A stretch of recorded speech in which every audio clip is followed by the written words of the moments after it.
2024 পরিবেশবিদদের ভাষায় এল নিনো জোরালো ভাবে আসতেছে। যেই এল নিনোতে পৃথিবীর অবস্থা এমন হবে, একদিকে বৃষ্টি চলতে থাকবে, অন্যদিকে খরা লেগে যাবে, পানি পানি বলে মানুষ মারা যাবে। বর্তমান পৃথিবী ভয়ের ভিতরে আছে, আতঙ্কের ভিতরে আছে। আজকে 2024 এই পৃথিবীর পরিবেশবিদরা বলছে পৃথিবীতে আসতেছে এল নিনো। বলেন কি? এই যে মাশাআল্লাহ আমার ভাই সহ অনেকে শুনছেন আপনারা। এল নিনো মানে কি? এল নিনো মানে ছোট ছেলে। পৃথিবীর পরিবেশবিদরা বলতেছে একটা ছোট ছেলের কারণে পৃথিবীর ভিতরে বিরাট বিপর্যয় আসতেছে। আপনারাও তাকায় রয়েছেন, সব কয় কি হুজুরে, একটা ছোট ছেলের কারণে বিপর্যয়, এটা কেমন কথা?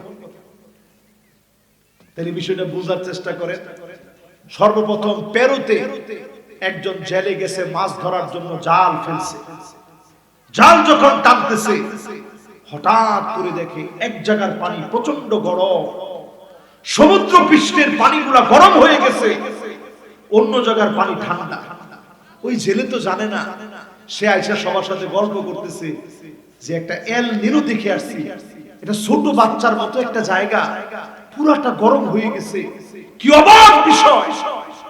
ওই জেলে তো জানে না পরবর্তী বছরে 1895 1896 ভারত উপমহাদেশের ইতিহাস ঘেটে দেখেন, ভারত, বাংলাদেশ, ইন্দোনেশিয়া, অস্ট্রেলিয়া সহ পৃথিবীর কয়েকটা দেশের ভিতরে 50 লক্ষ মানুষ মারা গেছে, একদিকে বৃষ্টি অন্যদিকে খরার কারণে।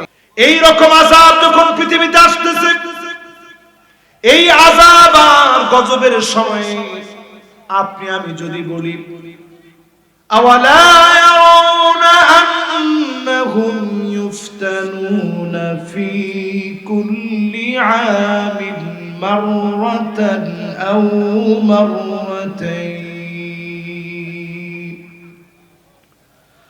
সুম্মা লা ইয়াতুবুনা ওয়া লা হুম ইয়াযাক্কারুন।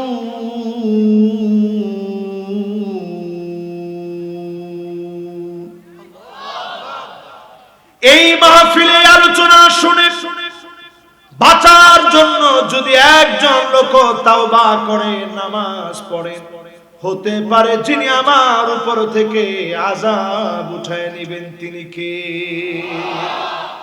ও মুসলমান, আর কিচ্ছু আপনাদের কাছে চাই না।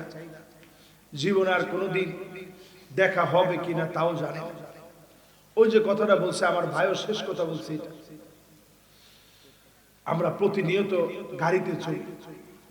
আমার জীবনে শেষ মাহফিল আজকের মাহফিল হতে পারে, আপনাদের জীবনের শেষ মাহফিল হতে পারে। এই যে 2024 বিপদের কথা বলতেছি, এমনও তো হতে পারে এল নিনো এসে গেছে, দুনিয়ার ভিতরে খরা লেগে গেছে, আমরা পানি না পেয়ে মৃত্যুবরণ করতেছি। কারণ আমার ফিলিস্তিনের ভাইয়েরা পানি পানি বলে চিৎকার করছে, খাবার খাবার বলে চিৎকার করছে, তাদের কাছে খাবার খাবার। আমাকে আল্লাহ পেট ভরে খাবার খাওয়াচ্ছে, এরপরেও মালিককে চিনি নাই, সেজদা দেওয়ার জন্য বের হই নাই।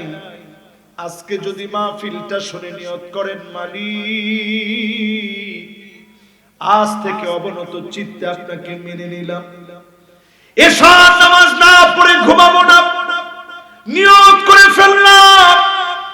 আপনি যদি মালিকের জন্য নিয়ত করেন, হতে পারে মাহফিল থেকে যিনি কবুল করে নেবেন তিনি কে?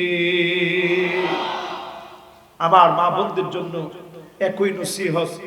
মা বোনরা, এটা একটা বিপদ মুসিবতের সময় ফিতনা মা বোনকে বেশি টানে, ফিতনা মা বোনদেরকে খুব বেশি টানে।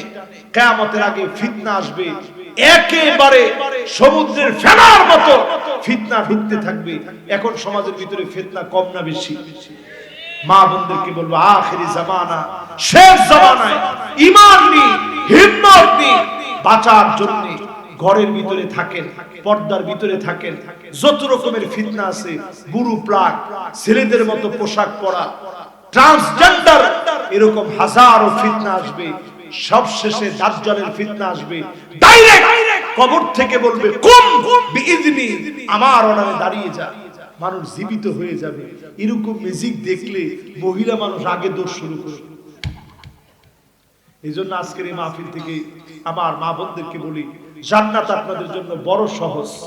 শুধু 5 ওয়াক্ত নামাজ পড়বেন, রোজা রাখবেন, আতাআত যাওজাহা, স্বামীর আনুগত্য করবেন, ওয়া হাফিজাত ফারজাহা, লজ্জাস্থানের হেফাজত করবেন।